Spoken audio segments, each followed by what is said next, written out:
Sugar వ్యాధి ఉన్నవాళ్ళు తప్పనిసరిగా ఎప్పుడు అరటి పువ్వు దొరికినా దాన్ని కూర వండుకోండి.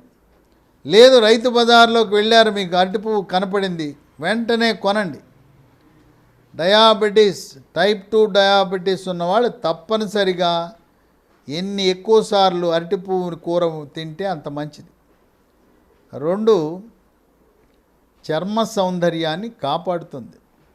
చర్మము కాంతివంతంగా నిగనిగలాడుతూ మెరిసిపోతూ ముఖం కళగా ఉంటుంది. ముఖం మీద మొటిమలు రావు. చర్మము అందంగా ఉంటుంది. చర్మంపై పొక్కులు, గుల్లలు, సెగ్గడ్డలు, గజ్జి, తామర రాకుండా ముఖ్యంగా పెళ్ళి కాని యువతీ యువకులు అరటి పువ్వు కూర తింటే మీ అందం రెట్టింపు అవుతుంది. అట్లాగే ఈ మధ్య